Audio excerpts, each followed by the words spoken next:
vocês três anúncios importantes. O primeiro deles é em relação aos nossos cultos. Nós cancelamos todos os nossos cultos presenciais e nós estamos tentando, de forma criativa, manter a oração, a comunhão e o estudo da palavra online, né, através das redes sociais. Então a gente pede que vocês acompanhem a gente através do Facebook, Instagram e dos grupos de WhatsApp. E nós vamos passar a vocês, né, todas as atividades e o que nós estaremos fazendo daqui para frente através dessas mídias sociais. O segundo anúncio é sobre dízimos e ofertas. A gente pede que vocês mantenham os dízimos e as ofertas à medida que Deus for abençoando vocês, para que a gente possa continuar com esse prédio e todas as despesas, seja água, luz, internet, telefone, contabilidade, etc. A gente precisa dessas contribuições. Nós entendemos que Deus provê para as necessidades da sua casa, da sua igreja, através do seu corpo. E o endereço, talvez apareça aí, a conta bancária é Banco Bradesco, agência 0537, conta corrente 120-124-7, Capela do Calvário de São Vicente. E o último anúncio, eu acredito que o mais importante, em relação ao coronavírus, ou Covid-19, eu quero pedir a todos que, por favor, fiquem em casa. A situação é séria, é grave, e nós não sabemos até quando esse tempo de supressão, de ter que ficar em casa, de não sair para nada, vai durar. Alguns estudiosos falam julho, agosto. A gente ora que seja antes disso, mas tudo vai depender se nós nos submetermos às nossas autoridades que nos disseram para ficarmos em casa. Então eu quero enfatizar essa urgência, essa grande necessidade, para que a gente possa passar por esse período, né, complicado. Nós precisamos ficar em casa. Então fique em casa, fique em casa. Deus tem preparado um tempo novo para nós. Ele está fazendo grandes coisas através dessa crise, porque Deus é Deus. Então eu peço, por favor, fique em casa, principalmente aos idosos. Eu quero pedir que vocês fiquem em casa. Sei que tudo isso é difícil para todo mundo absorver e entender essa nova realidade. Nós nunca passamos por isso, é algo inédito. O Brasil não está acostumado com essas coisas, mas a questão é séria. É um vírus contagioso, altamente contagioso. E embora algumas pessoas não tenham sintomas, a gente sabe que ele ataca principalmente pessoas com problema de coração, problema de pressão, colesterol alto e algumas outras enfermidades. Então, e a gente sabe que é letal para esses. Então a gente pede, por favor, encarecidamente, fique em casa, tá bom? Sei que nós temos a esperança da vida eterna, louvado seja o Senhor Jesus por isso, mas a gente está falando sobre milhares de pessoas que podem morrer e muitas delas não conhecem Jesus. Então, por favor, fique em casa. Amém? Agora eu quero que você abra comigo a sua Bíblia no Evangelho de Lucas. Mas antes eu gostaria de ler 2 versículos em relação a essa pandemia. São 2 versículos que Deus colocou fortemente no meu coração. O primeiro deles é João 16:33. Diz assim: eu lhes disse essas coisas para que em mim vocês tenham paz. Neste mundo vocês terão aflições. Contudo, tenham ânimo, eu venci o mundo. Amém? Então, o Senhor nos dá essa palavra para que tenhamos paz. Ele venceu o mundo. E o outro versículo é Lucas 21:28, que diz: quando começarem a acontecer estas coisas, levantem-se e ergam a cabeça, porque estará próxima a redenção de vocês. Irmãos, nós que conhecemos o Senhor e conhecemos a palavra de Deus, sabemos que o fim está próximo, e esses são apenas alguns sinais do fim. E o nosso dever, mais do que nunca, é pregar o Evangelho, é falar às pessoas que ainda não conhecem Jesus, que existe um Deus maravilhoso que as ama, que morreu por elas e ressuscitou ao terceiro dia, para conceder o perdão e vida eterna com Deus. Amém? Então, essa é a palavra de esperança que nós temos no Senhor Jesus. Irmãos, abra comigo, por favor, a sua Bíblia no Evangelho de Lucas, capítulo 11. Nós daremos sequência ao estudo do Evangelho de Lucas essa noite.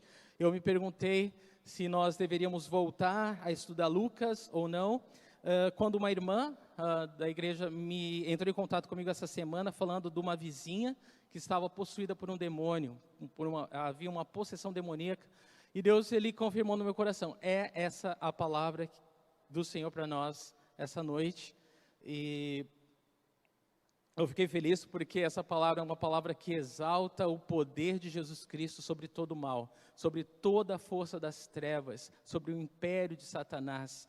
Então eu louvo a Deus por isso, que nesse momento de crise nós podemos refletir no poder do Senhor Jesus acima de todo o império das trevas, de toda a morte, de todo o mal. Então, abra comigo, Lucas capítulo 11, nós vamos ler dos versículos 14 ao 28. Lucas 11, a partir do verso 14.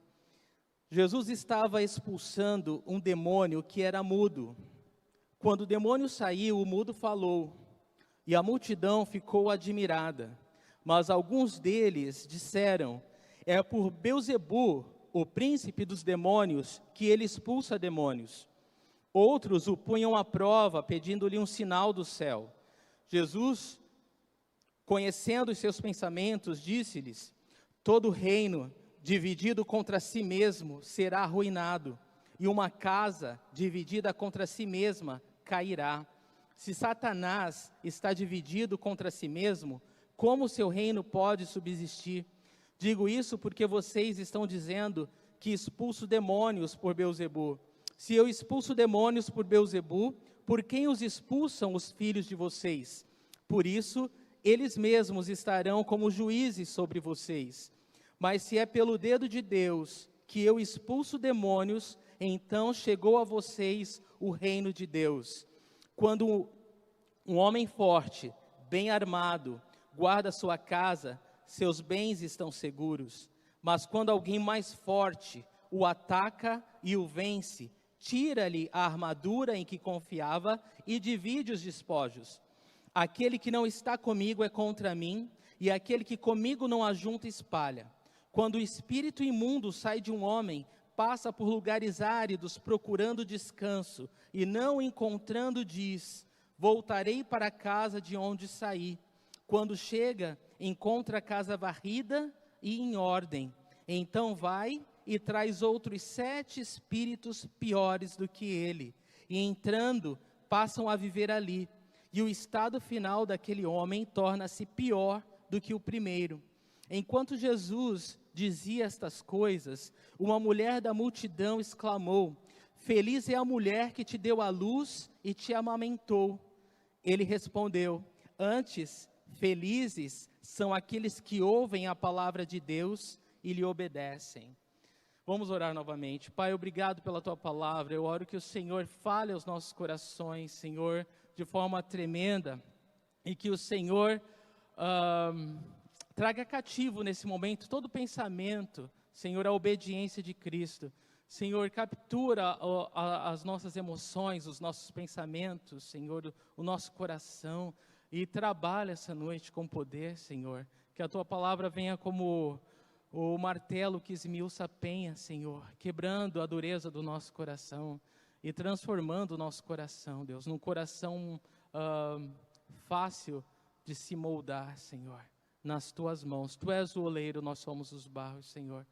E nós queremos Te dizer essa noite, fala, Senhor, que estamos Te ouvindo, que o Teu Espírito Santo tenha liberdade no nosso meio, Senhor. Eu oro em fé, Pai, e Te agradeço, em nome do Senhor Jesus. Amém. Amém. Então, voltando a estudar o Evangelho de Lucas, Jesus, o homem perfeito, o versículo-chave é Lucas 19:10, pois o Filho do Homem veio buscar e salvar o que estava perdido. No nosso último estudo de Lucas, nós falamos sobre a importância da oração. Nós vimos Jesus ensinar seus discípulos a orar.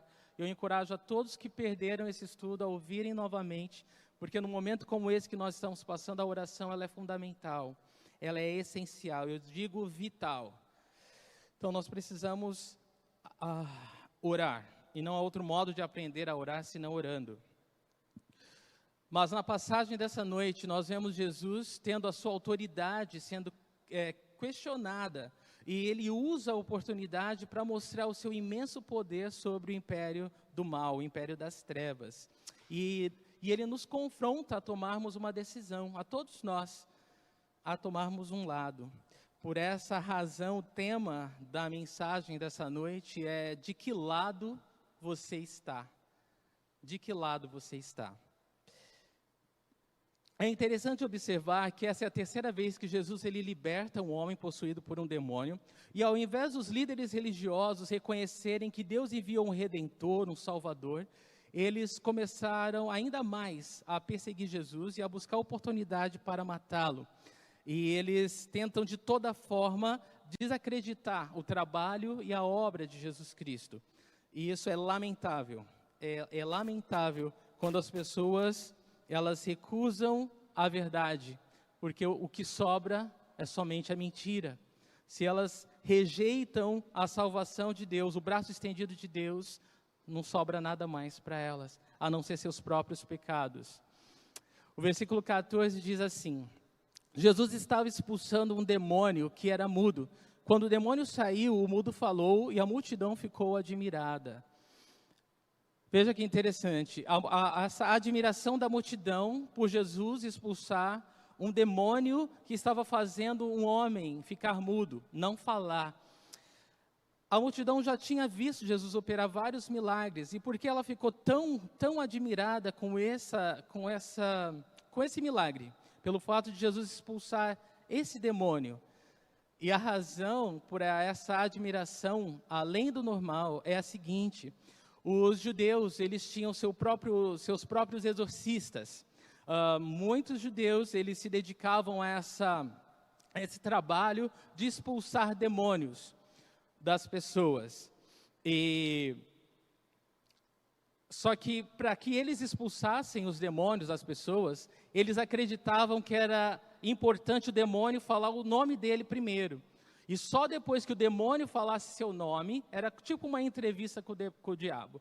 Só depois que o demônio falasse o nome dele, então eles tinham a autoridade ou o poder para expulsar aquele demônio.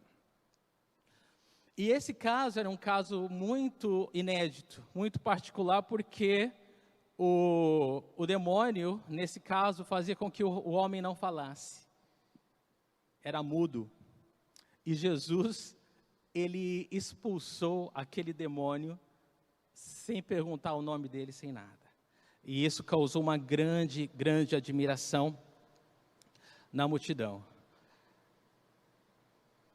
Era algo inédito e algo que era impossível na mente deles. Versículos de 15 a 16. Mas alguns deles disseram: é por Beelzebu, o príncipe dos demônios, que ele expulsa demônios. Outros o punham à prova, pedindo-lhe um sinal do céu. Então, houveram duas reações na multidão. Alguns diziam que Jesus expulsava demônios, que ele expulsou aquele demônio que fazia o rapaz ficar mudo, pelo poder de Satanás, Beelzebu. Beelzebu é o nome, se refere a um deus filisteu, Baal-zebub. A gente encontra isso no livro de 2 Reis, capítulo 1, versículo de 1 a 2. E era um deus filisteu de Ecrom, e ele se chamava Baal-zebub. E significa Deus das moscas. Deus das moscas. Uma variação desse nome é Baal-zebu, com L no final, que significa Deus da habitação. Eu estou falando isso porque isso tudo está relacionado ao que nós vamos ver nos versículos seguintes, tá? Então, Baal-zebub, Deus das moscas, ou Senhor da habitação, né? O Senhor das moscas ou Senhor da habitação. Então, guardem isso. 2 Reis 1, de 1 a 2. De 1 a 3 você vai encontrar essa referência. Então, para os judeus, eles sabiam que Beelzebu, né, traduzindo na nossa língua, era Satanás. Era assim que eles se referiam a Satanás. Então, alguns da multidão falavam, olha, ele expulsa demônios pelo poder de Satanás, por Beelzebu. Outros na multidão falavam, olha, para a gente acreditar em você, você tem que nos dar um sinal do céu. Como se aquele milagre que eles tinham acabado de presenciar na frente deles, a expulsão de um espírito imundo, de um demônio, que fazia o homem ficar mudo, coisa que eles nunca tinham visto na vida deles, fosse insuficiente para provar quem Jesus é, ou o poder de Jesus. E é muito lamentável quando nós não enxergamos Deus. Os céus declaram a glória de Deus, e o firmamento as obras da sua mão. Deus, Ele está em todos os lugares, visivelmente, nos mostrando a sua graça, nos mostrando o seu amor, nos mostrando o seu poder. E ainda assim, por causa da dureza do nosso coração, muitas vezes nós escolhemos ignorar a Deus. Nós não enxergamos Deus, ou não queremos reconhecer Deus. E ali estava uma grande oportunidade das pessoas reconhecerem a Deus, mas muitas preferiram negar a Deus. Triste situação. Eu acredito que momentos como o que nós passamos são momentos cruciais para todos os corações se dobrarem diante de Deus, buscarem a Deus, confessarem a sua grande necessidade de Deus, seu desespero de viver sem Deus. E é fato, irmãos, antes de nós passarmos para o versículo seguinte, que essa acusação de chamar Jesus, né, eu fico pensando no absurdo. O nosso Salvador, o nosso Senhor, foi acusado de fazer milagres pelo poder do diabo. E eu fico pensando o que as pessoas são capazes de falar ou de acusar, mesmo quando elas não têm argumentos ou não têm provas. Quando não há argumentos concretos, provas honestas contra alguém, as pessoas elas inventam, elas caluniam. E é o que a gente vê com Jesus. Irmãos, vamos ser sinceros, se o nosso Senhor foi perseguido dessa forma, o que nós podemos esperar, não é verdade? Não é o servo maior que o seu Senhor. Versículo 17, Jesus conhecendo os seus pensamentos, disse-lhes, todo reino dividido contra si mesmo será arruinado, e uma casa dividida contra si mesma cairá. Presta muita atenção no que Jesus está falando aqui. Ele está nos dizendo, através do dom do Espírito Santo, a palavra do conhecimento, Jesus sabia o que eles estavam pensando, e ele fala, ele revela.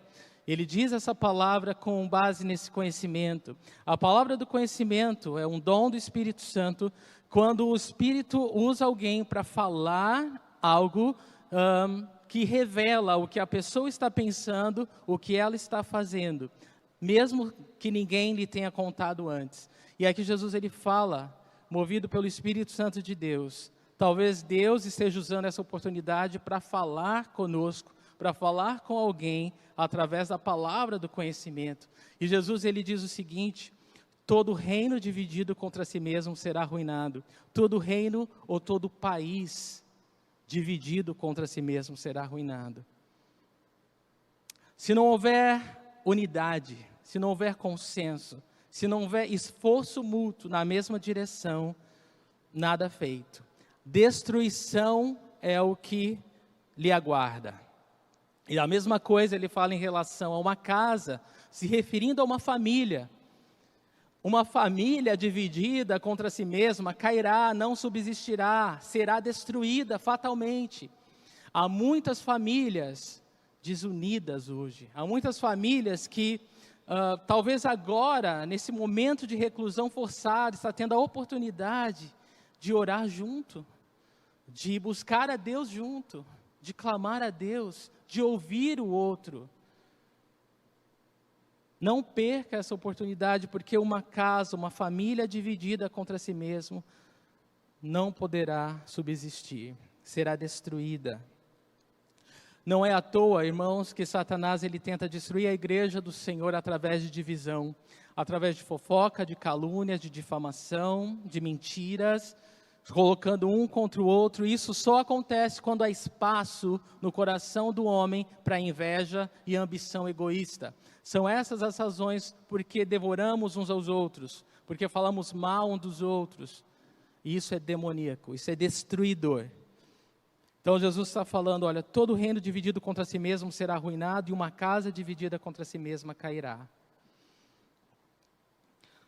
Versículo 18. Se Satanás está dividido contra si mesmo, como seu reino pode subsistir? Jesus pergunta. Digo isso porque vocês estão dizendo que expulso demônios por Beelzebu, o príncipe dos demônios. Irmãos, Jesus ele dá 3 argumentos contra essa acusação dele expulsar demônios pelo poder de Beelzebu, pelo poder de Satanás. E o primeiro argumento que ele nos dá aqui no versículo 18, é que a acusação deles é ilógica. Jesus está falando como que Satanás, ele está me dando poder para expulsar demônio. Ele está agindo contra si mesmo, isso não é lógico. Isso é absurdo. Esse argumento não se sustenta. Jesus, ele responde a uma acusação que é ilógica. E é interessante observar, muitas pessoas falam que o diabo não existe. E Jesus prova para a gente que não é verdade. O diabo ele existe, Satanás é um inimigo real e invisível, mas existe. Você não pode vê-lo, mas ele pode ver você. Ele sabe das suas fraquezas. Ele não tem o poder de possuir um cristão, alguém que tem o Espírito Santo de Deus, mas ele pode tentá-lo, ele pode influenciá-lo se você não estiver em oração, vigiando, se você não estiver na palavra de Deus, se você não estiver sendo guiado pelo Espírito Santo de Deus. Mas ele existe. E você que não conhece a Jesus, você precisa saber, existe um inimigo real, o diabo, e ele se opõe a tudo que é criação de Deus, a tudo, principalmente o homem, tudo que pertence a Deus ele se opõe, principalmente o homem que é a imagem e semelhança de Deus. Você precisa saber disso. Jesus ele reconhece o diabo e reconhece que o seu reino é unido. O seu reino é unido. Ele não luta contra si mesmo, contra si mesmo. Efésios 2, de 1 a 2, nos diz o seguinte: vocês estavam mortos em suas transgressões e pecados, nos quais costumavam viver, quando seguiam a presente ordem deste mundo, e o príncipe do poder do ar, o espírito que agora está atuando nos que vivem na desobediência. A pessoa que ela vive em desobediência a Deus, ela é influenciada. O príncipe do poder do ar, que é esse Beelzebu, que é o príncipe dos demônios, está influenciando essa pessoa. Ele atua nos que vivem na desobediência, a palavra de Deus nos diz. E Efésios 6, de 10 a 12, nos fala o seguinte: finalmente fortaleçam-se no Senhor e no seu forte poder e vistam toda a armadura de Deus para poderem ficar firmes contra as ciladas do diabo. Pois a nossa luta não é contra seres humanos, mas contra os poderes e autoridades, contra os dominadores deste mundo de trevas, contra as forças espirituais do mal nas regiões celestiais. Então a nossa luta não é contra carne ou sangue, não é contra homem, mas é contra esses dominadores do mundo de trevas, contra o diabo e os seus demônios. Eles são reais e eles lutam contra as nossas vidas. Então, a gente entende que Satanás é perverso, é mentiroso, mas não é tolo. Ele não luta contra si mesmo. Spurgeon ele falou o seguinte: qualquer falha que os demônios têm, Spurgeon é um pregador inglês, ele diz o seguinte: qualquer falha que os demônios têm, eles não estão em conflito uns com os outros. Essa culpa é reservada para os servos de um mestre melhor. Infelizmente, é a igreja que se divide. Versículo 19: se eu expulso demônios por Beelzebu, por quem os expulsam os filhos de vocês? Por isso eles mesmos estarão como juízes sobre vocês. Então, no versículo 19, Jesus ele nos dá um segundo argumento contra a acusação. Ele fala que a acusação deles de que ele estava expulsando o demônio pelo poder de Satanás é autoincriminadora. Eles estavam se condenando nesse julgamento contra Jesus, nessa acusação contra Jesus. Como eles estavam se condenando? Lembra que eu falei para vocês que os judeus tinham seus próprios exorcistas que expulsavam demônios? Pois é, Jesus está falando para eles, se eu expulso pelo poder de Beelzebu, o que dizer dos seus discípulos, seus filhos, aqueles entre vocês que expulsam demônios? Por qual poder eles fazem isso? Então, eles estavam julgando a si mesmos, quando eles fizeram essa acusação contra Jesus. E no versículo 20, Jesus continua, mas, se é pelo dedo de Deus que eu expulso demônios, então chegou a vocês o reino de Deus. Então, se não é pelo poder do diabo que eu expulso, só pode ser pelo poder de Deus. E se é pelo poder de Deus, chegou entre vocês o reino de Deus. Jesus estava dando a eles a oportunidade de reconhecerem a Ele, Jesus, como Deus, como Filho de Deus, como aquele único que tem o poder contra o diabo, contra Satanás e contra todo o mal. O único que tem o poder contra todo o mal. Jesus estava declarando para eles, estava dando a eles a oportunidade de reconhecerem Jesus como Filho de Deus. Então, o terceiro argumento contra a acusação deles é a admissão do poder de Jesus. Jesus está falando que ele jamais teria o poder de derrotar ou de expulsar aquele demônio se ele não fosse mais forte do que ele. Jesus está declarando que o seu poder é maior que o poder de Satanás. Jesus está declarando que o seu poder, ao expulsar aquele demônio mudo, era maior do que o poder de Beelzebu, de Satanás, ou do que você quiser chamá-lo. Ele estava declarando para todos isso. Versículo 21, quando um homem forte, bem armado, guarda sua casa, seus bens estão seguros. Jesus está falando agora, nos está dando uma ilustração para mostrar o seu ponto, o quanto ele é mais forte do que todo o poder das trevas. E ele diz no versículo 21 que quando o homem forte, se referindo a Satanás, Satanás é esse homem forte, que é bem armado, que guarda a sua casa e protege os seus bens. Irmãos, você sabe que quando Deus fez o homem, Ele sujeitou toda a criação ao homem, mas o homem escolheu pecar, e com o pecado, morte entrou no mundo. E através do pecado, o homem passou a servir um outro senhor, ao diabo. Ele tem poder sobre todo pecador, sobre todo que pecar. E é por isso que todo que peca, morre. A morte entrou no mundo, toda a humanidade está sujeita a essa morte, todos são pecadores.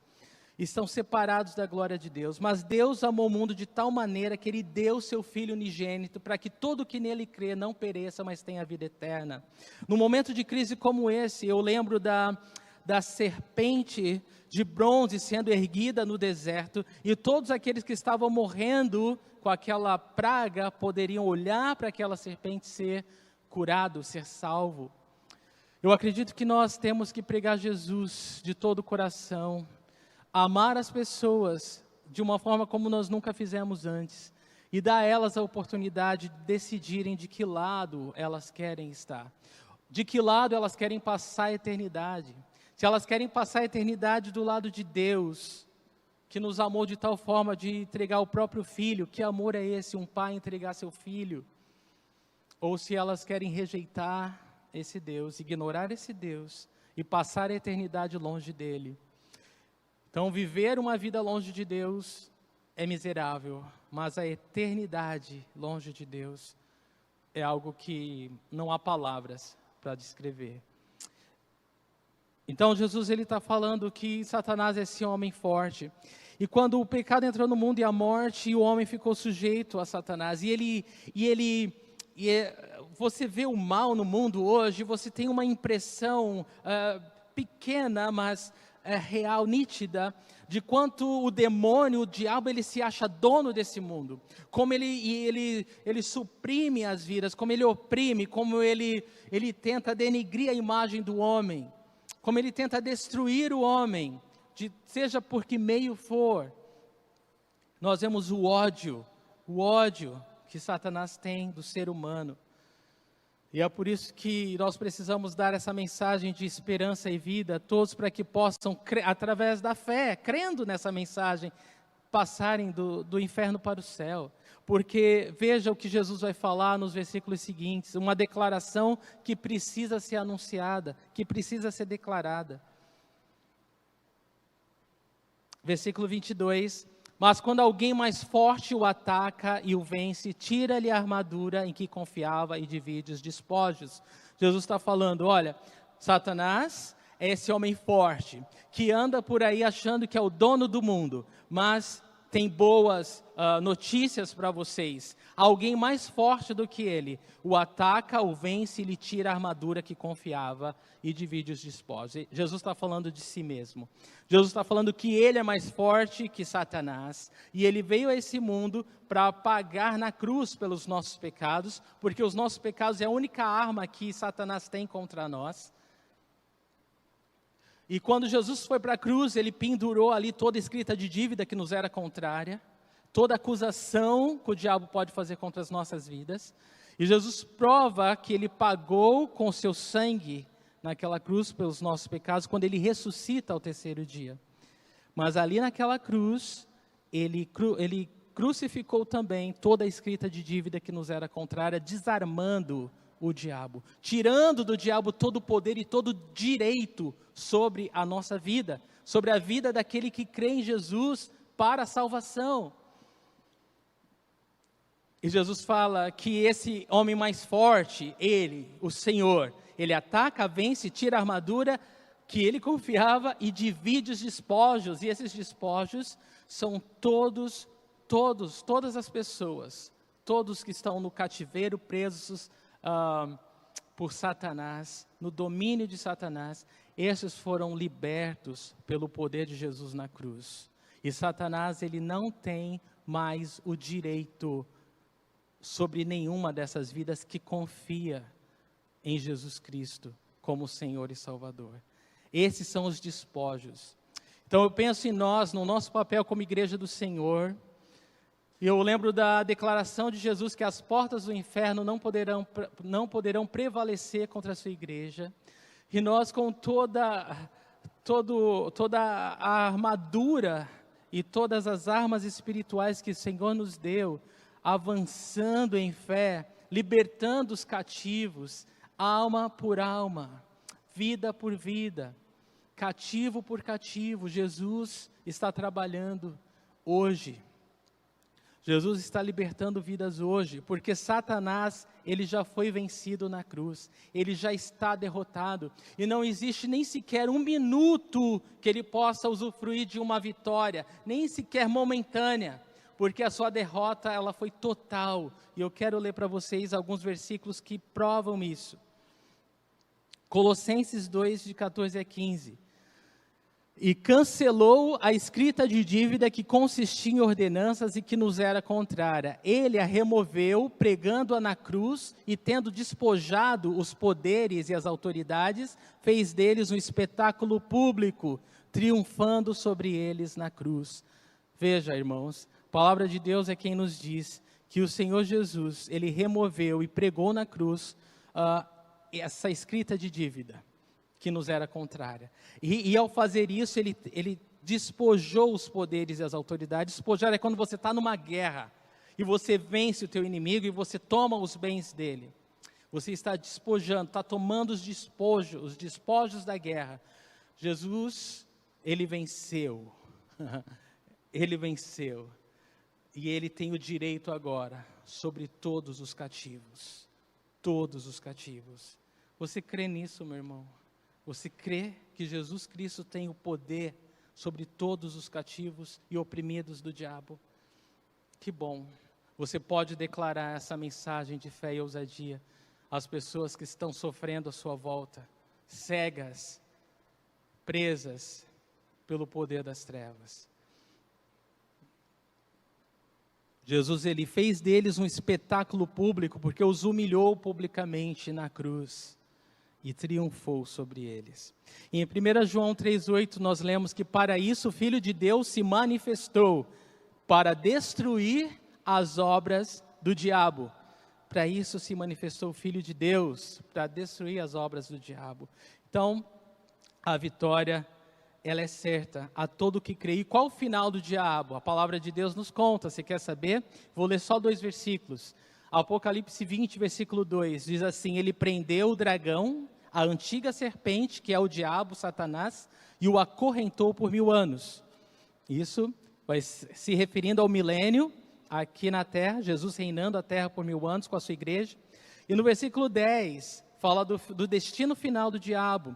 O diabo que as enganava foi lançado no lago de fogo que arde com enxofre, onde já haviam sido lançados a besta e o falso profeta. Eles serão atormentados dia e noite para todos sempre. Esse é o final do diabo, esse é o final de Satanás, esse é o final de todos os demônios que oprimem as pessoas. Irmãos, Satanás sabe que seus dias estão contados. E é por isso que ele tenta de todas as formas possíveis destruir o máximo de pessoas possível. Mas nós temos uma mensagem que é capaz de transportar uma pessoa do inferno para o céu. E nós não vamos nos calar. E nesse momento especial que nós podemos ter tempo para orar, nenhum de nós tem desculpa para falar que não tem tempo para orar. Nós podemos usar a arma mais poderosa de todas, que é a oração. E ver o poder de Deus tomar conta dos cativos que estão cegos e oprimidos à nossa volta, na nossa família, na nossa vizinhança. Isso é de Deus, irmãos. Deus, ele usa todas as circunstâncias, todas as coisas cooperam para o bem dos que amam a Deus. Há tempo para todas as coisas, não é, irmão? Há tempo de abraçar e tempo de não abraçar. Talvez esse seja o nosso tempo, mas com certeza esse é um tempo em que o poder de Deus está sendo demonstrado de uma forma que nós nunca experimentamos antes. Famílias estão sendo restauradas. Pessoas que não conhecem a Jesus estão conhecendo Jesus, porque a igreja está orando. A igreja está fazendo o seu papel. Louvado seja o Senhor. Versículo 23. Aquele que não está comigo é contra mim, aquele que comigo não ajunta, espalha. Jesus, ele dá um intimato no versículo 23, ele fala que nessa guerra espiritual que nós estamos falando a respeito, não existe solo neutro, não existe em cima do muro. Está em cima do muro e está contra Jesus. Jesus está falando, aquele que não está comigo é contra mim. Ou você está com Jesus ou você está contra Ele. Ou você está vivendo com Jesus ou você está vivendo contra Ele. Ou você está trabalhando para Jesus ou você está trabalhando contra Ele. Ou você está vivendo com Ele ou você está vivendo contra Ele. Não tem outra opção. Não tem outro solo neutro. Zona cinza. Não existe. Ou nós estamos com Jesus ou nós estamos contra Jesus.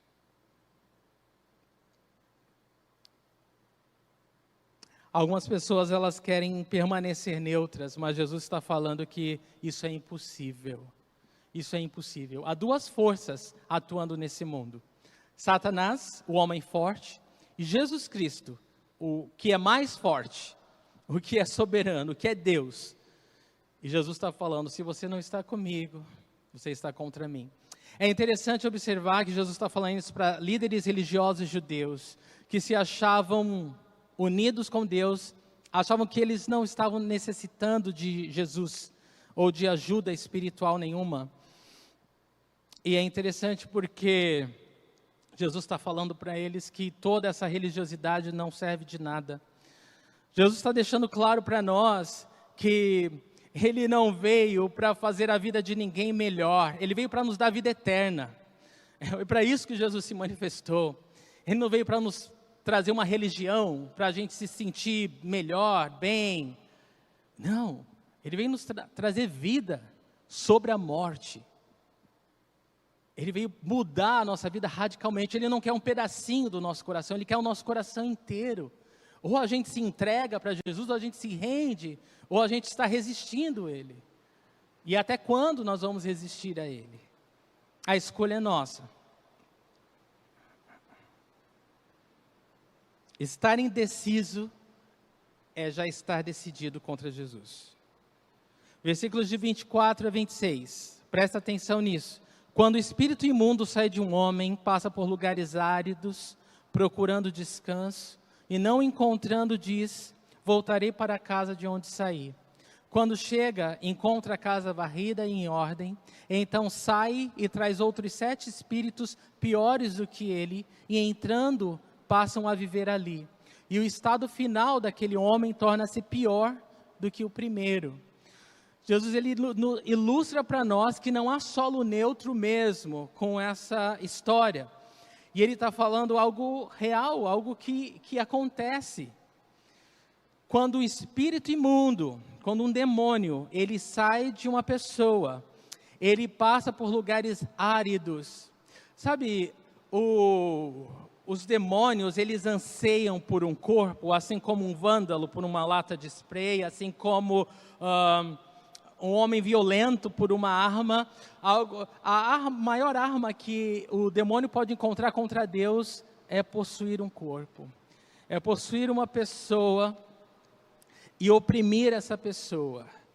É assim que eles mostram sua rebeldia contra Deus. Então é por isso que diz aqui que quando ele é expulso, lembra dos exorcistas judeus? Olha só o que Jesus está falando para eles, presta atenção. Quando o espírito imundo sai de um homem, ele passa por lugares áridos, ele tem sede de um corpo, e aí ele não encontra lugar onde ele pode descansar, então ele fala: eu vou voltar para onde eu saí. Lembra que Beelzebu é o senhor da habitação? Então ele quer voltar como se ele possuísse definitivamente aquele corpo, aquela vida. E quando chega, ele encontra a casa varrida em ordem. Então, olha só que Jesus está falando: expulsar o demônio de alguém não garante salvação, não garante nada. Porque esse mesmo demônio que sai, ele volta. E quando volta é pior, 7 vezes pior, porque diz aqui no versículo 26 que ele traz consigo 7 outros espíritos pior ainda, piores do que ele. E o estado daquela pessoa se torna pior do que antes. Jesus está falando para eles o seguinte: não adianta vocês rejeitarem a mim, achando que a sua religiosidade vale alguma coisa para você, porque mesmo essa obra de exorcismo que vocês fazem, ela torna essa pessoa ainda pior.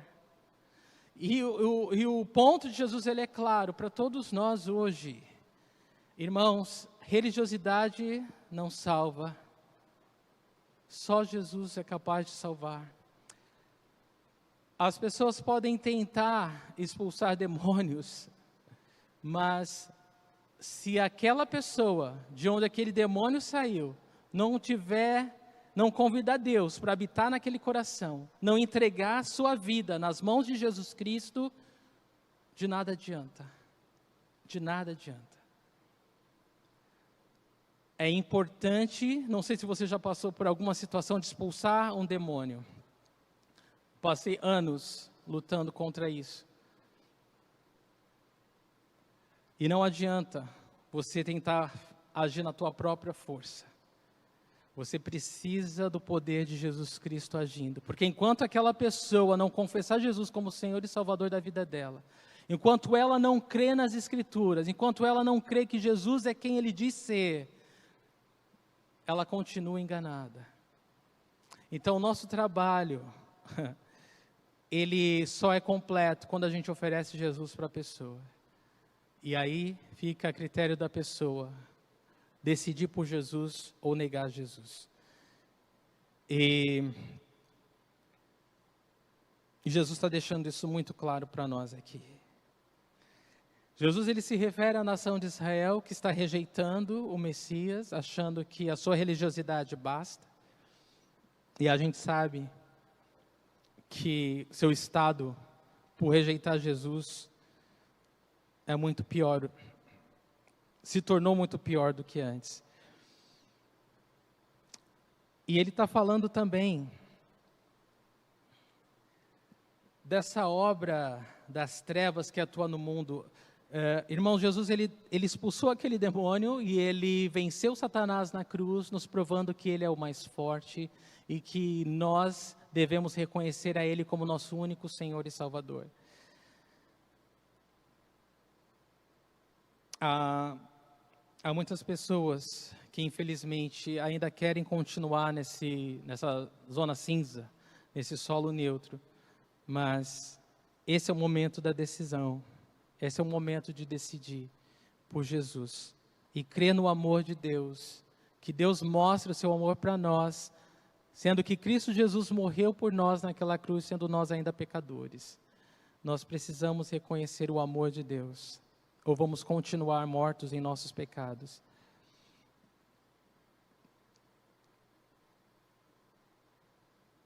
Nós precisamos nos encher do Espírito Santo de Deus, irmãos.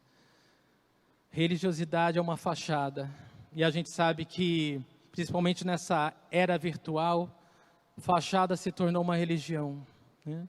A gente precisa só parecer bem, parecer bonito, parecer a família feliz, parecer o ministério feliz, parecer que a nossa vida é um mar de rosas, e está tudo certo. O que importa é o que a gente aparenta ser, e é mentira. Essa fachada, essa religiosidade, essa falsa impressão de que tudo está bem, não nos leva a lugar nenhum. Pelo contrário, nos torna piores, nos afasta mais e mais de Deus.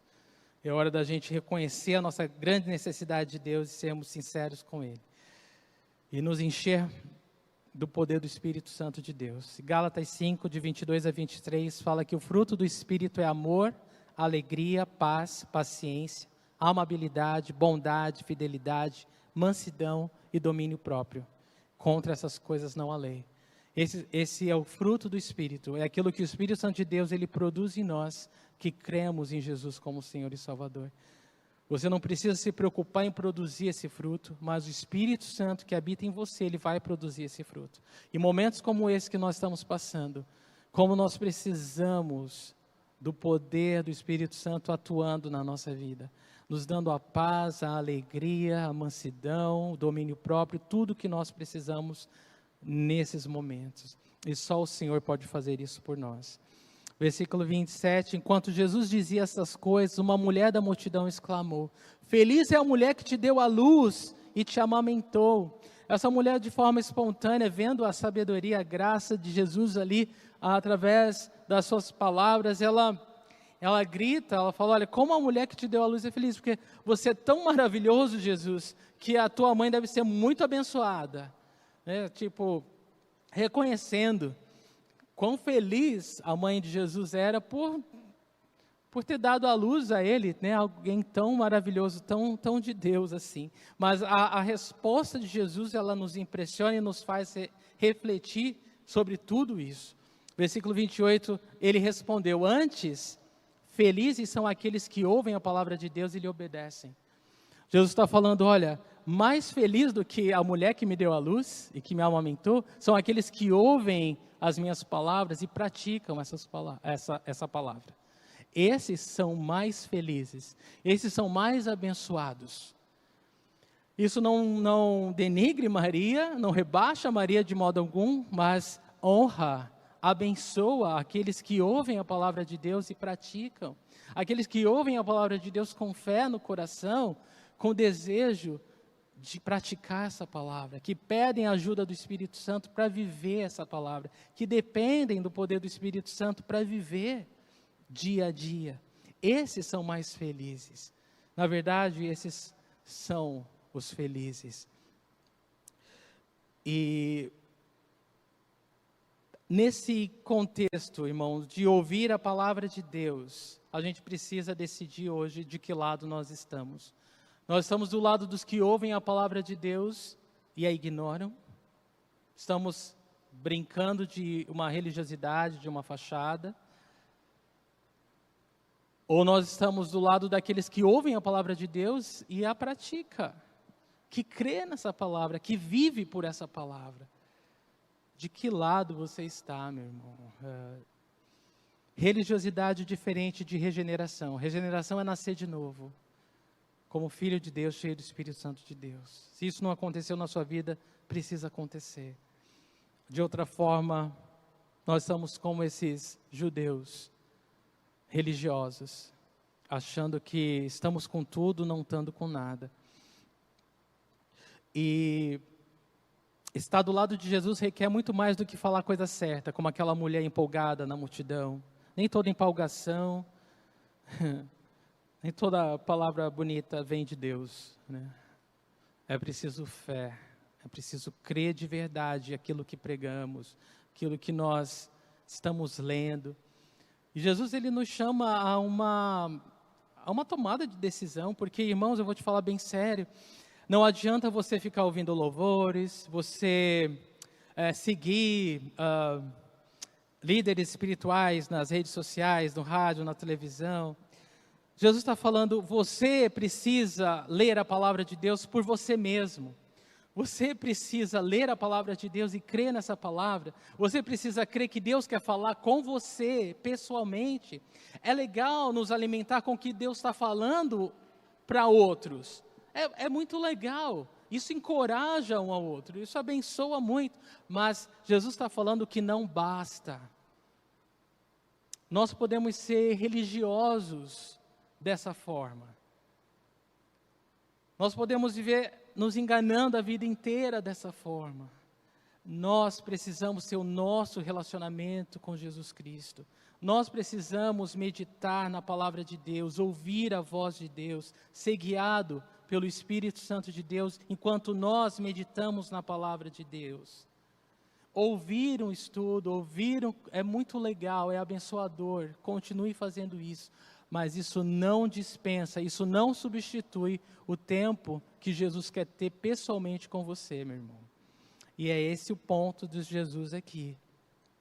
Felizes, abençoado mesmo, é aquele que ouve a minha voz, a minha palavra e obedece. Tiago 1:22 fala, sejam praticantes da palavra e não apenas ouvintes, enganando-se a si mesmos. E eu posso falar bem sincero, nós vemos numa fase tão difícil, tão complicada, que são muitas vozes. O WhatsApp parece uma lata de lixo, de tanta coisa que jogam ali. E essa poluição, ela dificulta a gente de absorver o que é bom, de jogar fora o que é ruim, e bagunça tudo a gente. A gente precisa de um detox, a gente precisa se afastar um pouquinho do celular, a gente precisa abrir a nossa Bíblia e ouvir a voz de Deus sozinhos, colocar o nosso coração nas mãos de Deus. Essas muitas vozes falando o que você tem que fazer, querendo guiar a tua vida, elas podem te confundir. Elas podem, em vez de te trazer para perto de Deus, te afastar, te dando a sensação de que você está andando com Deus, sem estar andando com Deus. Jesus, ele deixa claro para nós que ler, ouvir a palavra dele, praticar essa palavra é como respirar, é como comer, é uma necessidade vital nossa, irmãos. E o que nós fazemos com a palavra de Deus hoje vai determinar de que lado nós estamos. Amém? Não só de pão viverá o homem, mas de toda palavra que sai da boca de Deus. Toda palavra que sai da boca de Deus. Céus e terras vão passar, mas as minhas palavras jamais vão passar. E esse é o meu apelo final. Volte-se à palavra de Deus. Volte-se à palavra de Deus. E aqueles que não conhecem Jesus, eu quero dar a oportunidade essa noite de abrir o coração e fazer uma oração. Nesse momento, pode fechar seus olhos e falar, Senhor Jesus, obrigado por me amar e morrer na cruz no meu lugar. Eu creio em Ti. Habita no meu coração e me ensina a Te seguir. Me ajuda a Te obedecer. Me ajuda a caminhar segundo o Teu Espírito, a Tua vontade e não a minha. Eu oro em fé, e te agradeço em nome de Jesus. Amém. Irmão, se você não fez essa oração, você precisa se perguntar ainda de que lado você está. E eu encorajo a todos a estar do lado de Jesus. Amém? Quero orar mais uma vez por todos. Papai, obrigado por esse tempo e obrigado pela Tua palavra que não volta vazia, mas cumpre todo o propósito pelo qual o Senhor enviou. Toca os corações, transforma as vidas e nos traga a todos para mais perto de Ti. Dependemos de Ti, Senhor, e sem Ti nada podemos fazer. Eu oro em fé e te agradeço em nome do Senhor Jesus. Amém. Amém. Deus abençoe.